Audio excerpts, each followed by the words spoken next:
Supreme court से हारे, माफी मांगना पड़ा, कंटेम्प्ट हुआ उनके खिलाफ।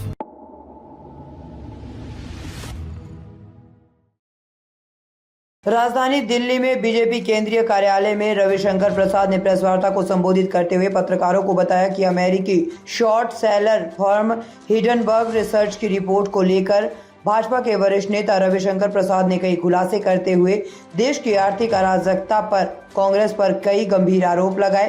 रविशंकर प्रसाद ने कांग्रेस पर गंभीर निशाना साधा। रविशंकर प्रसाद ने बोला कि प्रधानमंत्री नरेंद्र मोदी को तीसरी बार प्रधानमंत्री बनने पर कांग्रेस पार्टी को पच नहीं रहा है। रविशंकर प्रसाद ने विपक्ष के नेताओं पर जमकर हमला बोला।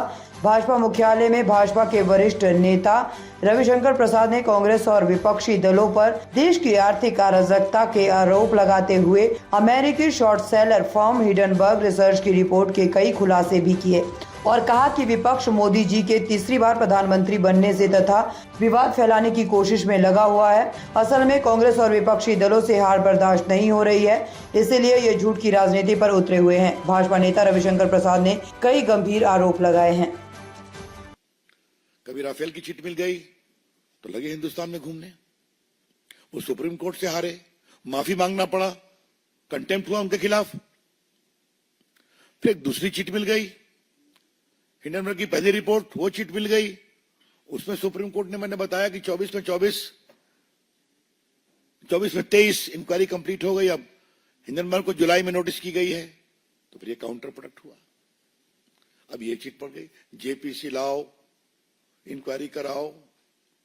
मतलब भारत के पूरे स्टॉक मार्केट को क्रैश कराओ, छोटे इन्वेस्टर्स के पूंजी निवेश को समाप्त कराओ, भारत में कोई आर्थिक निवेश न हो विदेश का, एफआईआई और एफडीआई, वो सबको रोको। Because Indian investment scenario is not a safe position. यह है इनकी सोच। मैं कांग्रेस के पुराने नेताओं से कहूंगा, जिन्होंने भारत को खोलने में काम किया था, इकोनॉमी को, कि कब तक आप खामोश रहेंगे? जब चमन उजड़ जाएगा। लेकिन चमन उजड़ेगा नहीं। मुझे बहुत गर्व है कि आज भी भारत का स्टॉक मार्केट स्टेबल है। आज भी। पिछली बार तो जब ये हुआ तो 2 दिन में रिकवर कर गया, और सुप्रीम कोर्ट की इंक्वायरी आई तो और रिकवर कर गया।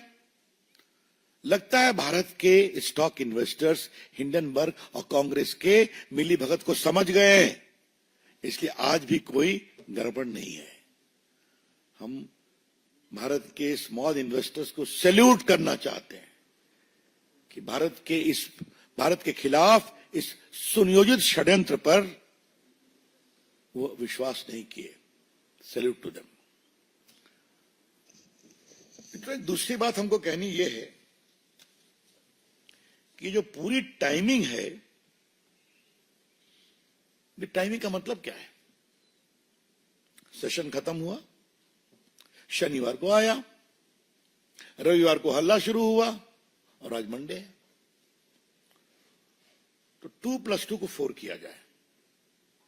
और इसके पहले जुलाई में हिंडनबर्ग को सेबी की नोटिस जाती है, आप जवाब दो। तो एक शब्द है, लीगल शब्द है, there is too many suspicious circumstances surrounding this. कई संदेहास्पद परिस्थितियां हैं इसके पीछे। जनवरी में सुप्रीम कोर्ट के आदेश, 22 इंक्वायरी कंप्लीट, एक और कंप्लीट हो गई 23। अपनी पूरी रिपोर्ट बनाने के क्रम में इस इंक्वायरी के बाद जो सेबी ने बताया उसमें मुझे कुछ नहीं कहना है, वो सेबी का विषय है।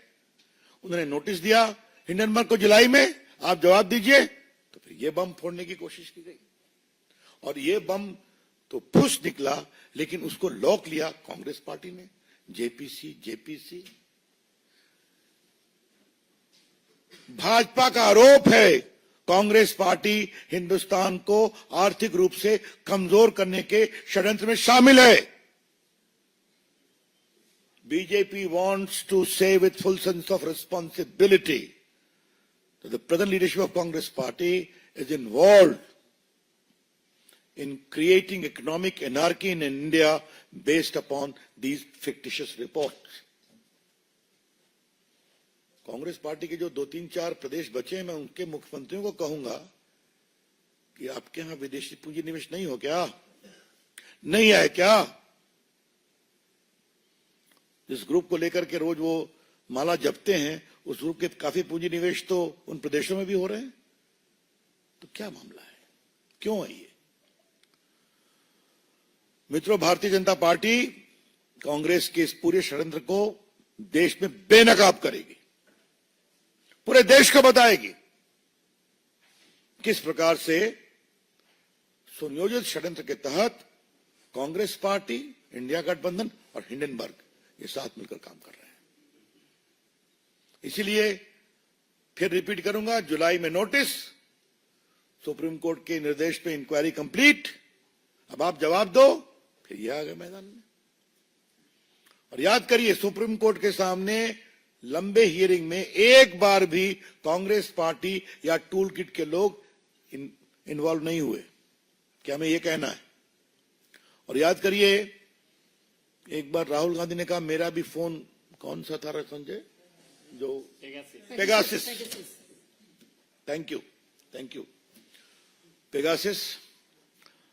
अब सुप्रीम कोर्ट इंक्वायरी चली। ताज़ा खबरों से जुड़े रहने के लिए हमारे चैनल को सब्सक्राइब करें और बेल आइकन को दबाना ना भूलें, ताकि हर खबर की नोटिफिकेशन आपको मिलती रहे।